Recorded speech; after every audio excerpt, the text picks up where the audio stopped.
Selama bertahun-tahun, masyarakat kita cenderung memandang disabilitas sebagai masalah individu, sebuah kondisi yang dianggap sebagai kekurangan, sesuatu yang harus diperbaiki, diatasi, atau bahkan disembunyikan. Banyak orang tumbuh dengan keyakinan bahwa disabilitas adalah beban pribadi, dan individu yang mengalaminya harus berjuang sendiri untuk menyesuaikan diri dengan dunia yang tidak selalu ramah atau siap menerima perbedaan. Inilah yang disebut sebagai model medis, disabilitas. Model ini menyoroti keterbatasan fisik atau mental seseorang, seolah-olah masalah utama terletak pada tubuh atau pikiran individu tersebut. Akibatnya, banyak orang dengan disabilitas merasa terisolasi, dipaksa untuk menyesuaikan diri dengan lingkungan yang tidak dirancang untuk mereka, dan seringkali merasa tidak diterima dalam masyarakat. Namun, kini muncul perspektif baru yang mengubah cara kita memandang disabilitas, yaitu model sosial disabilitas. Model ini menantang anggapan lama dan mengajak kita untuk melihat lebih jauh dari sekadar keterbatasan individu. Dalam model sosial, hambatan utama bukanlah kondisi fisik atau mental seseorang, melainkan lingkungan dan sikap masyarakat yang tidak aksesibel. Ketidakmampuan seringkali muncul karena kurangnya fasilitas, infrastruktur, dan dukungan sosial yang memadai. Misalnya, pengguna kursi roda tidak terbatas oleh tubuh mereka, melainkan oleh tangga tanpa rem, trotoar yang tidak rata, atau pintu yang terlalu sempit. Hambatan-hambatan inilah yang sebenarnya membatasi partisipasi mereka dalam kehidupan sehari-hari. Begitu pula dengan siswa tunarungu yang kesulitan mengikuti pelajaran bukan karena gangguan pendengaran mereka, melainkan karena tidak adanya penerjemah bahasa isyarat atau teknologi pendukung di ruang kelas. Lingkungan yang tidak inklusif menciptakan batasan yang seharusnya bisa dihilangkan. Pergeseran paradigma ini menempatkan disabilitas sebagai isu sosial, bukan sekadar masalah individu. Kita semua bertanggung jawab untuk menciptakan ruang, kebijakan, dan pola pikir yang lebih inklusif. Inklusi bukanlah bentuk belas kasihan atau amal, melainkan hak dan keadilan bagi semua. Jadi, pertanyaan yang seharusnya kita ajukan bukan lagi apa yang salah dengan mereka, melainkan apa yang salah dengan lingkungan dan sistem kita. Bagaimana kita bisa menghilangkan hambatan-hambatan yang tidak perlu? Dengan menggunakan lensa baru ini, kita diajak untuk membangun dunia yang benar-benar inklusif. Dunia di mana setiap orang, tanpa terkecuali, memiliki kesempatan yang sama untuk berkembang, berkontribusi, dan merasa dihargai dalam masyarakat. Tidak ada yang bisa berkembang sendirian, terutama penyandang disabilitas. Dukungan sejati adalah sebuah ekosistem keluarga, sekolah, teman, komunitas, dan kebijakan. Semuanya bekerja sama. Keluarga memberikan kasih sayang dan advokasi, tetapi tidak bisa melakukan semuanya sendiri. Sekolah inklusif menumbuhkan rasa memiliki dan mengajarkan empati. Komunitas menawarkan ruang dan kesempatan yang aksesibel, sementara kebijakan pemerintah melindungi hak-hak dan mendanai inklusi. Ketika lapisan-lapisan ini terhubung, mereka menciptakan jaringan kuat yang memungkinkan setiap orang merasa memiliki dan berhasil.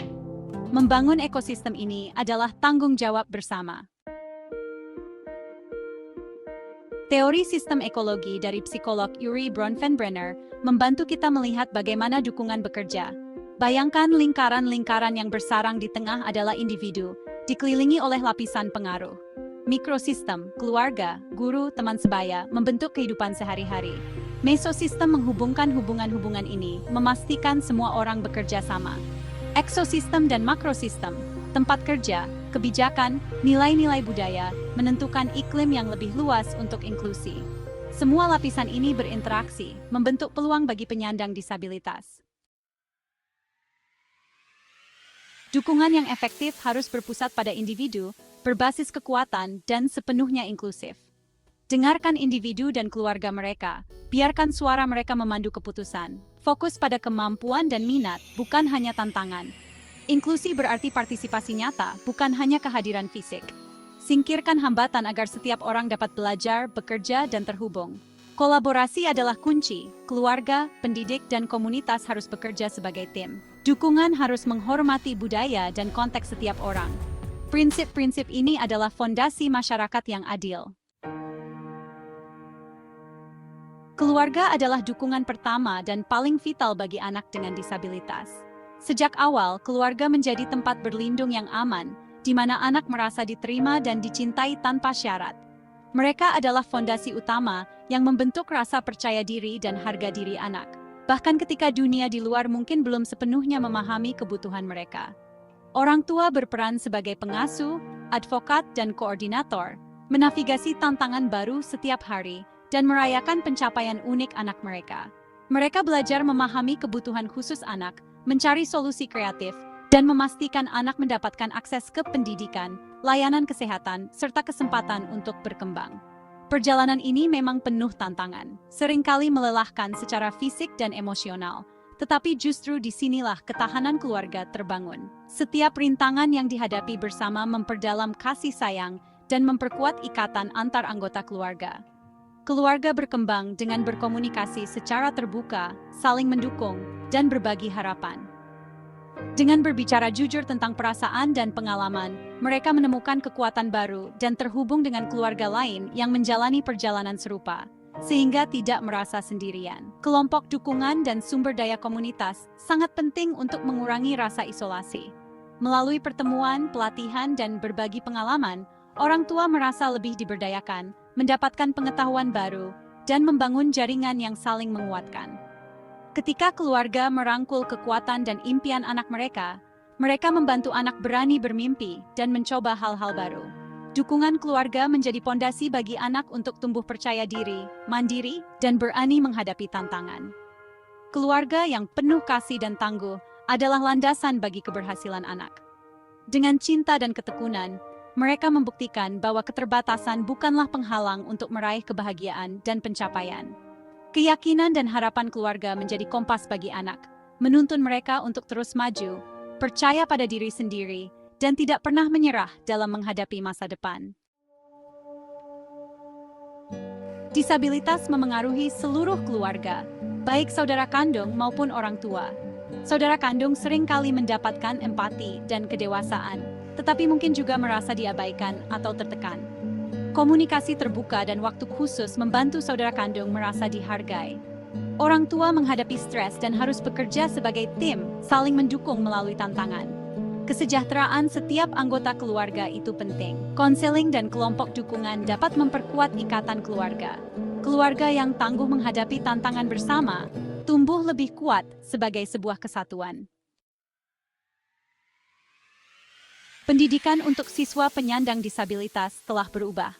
Segregasi dan integrasi memisahkan siswa atau menempatkan mereka di pinggiran.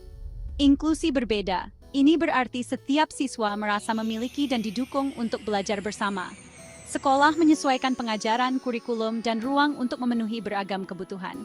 Pendidikan inklusif adalah hak asasi manusia, menguntungkan semua siswa dengan menumbuhkan empati dan harapan yang tinggi. Siswa penyandang disabilitas memperoleh keterampilan dan kepercayaan diri. Teman sebaya mereka belajar penerimaan. Pergeseran dari segregasi ke inklusi adalah keharusan moral. Ini mempersiapkan setiap orang untuk dunia yang beragam. Guru adalah jantung kelas inklusif.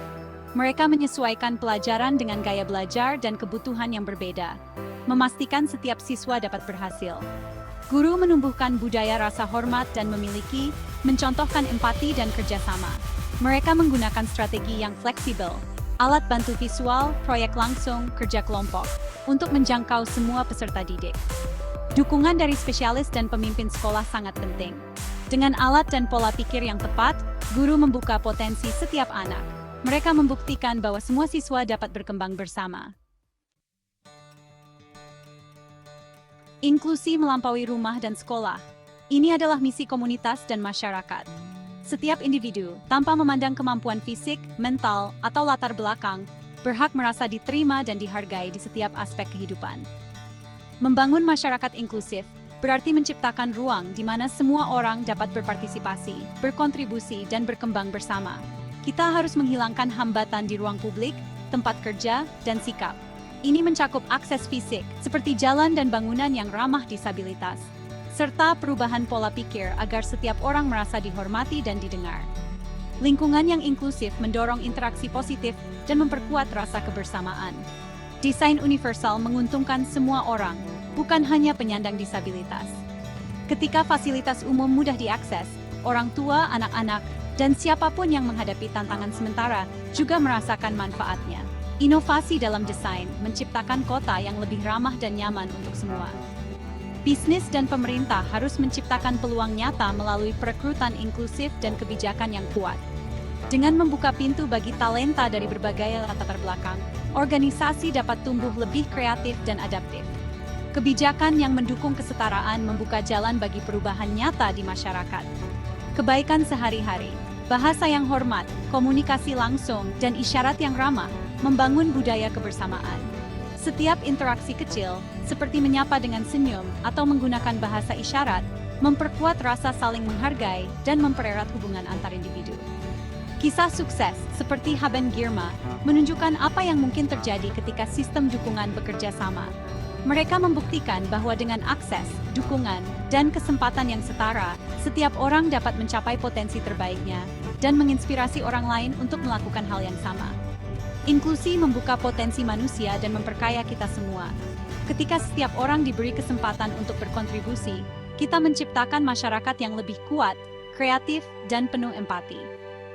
Keberagaman adalah kekuatan yang mendorong kemajuan bersama. Ini membutuhkan keluarga, sekolah, komunitas, dan pemerintah yang bekerja serempak. Kolaborasi lintas sektor sangat penting untuk memastikan tidak ada yang tertinggal. Setiap peran, sekecil apapun, sangat berarti dalam membangun lingkungan yang inklusif. Ketika kita berinvestasi dalam inklusi, kita menciptakan dunia di mana setiap orang dapat bersinar. Investasi ini bukan hanya soal infrastruktur, tapi juga tentang membangun empati, saling pengertian, dan dukungan berkelanjutan. Ini adalah tugas kita bersama, dan kemenangan kita bersama. Dengan bersatu, kita dapat menciptakan masa depan yang lebih adil, setara, dan penuh harapan untuk semua.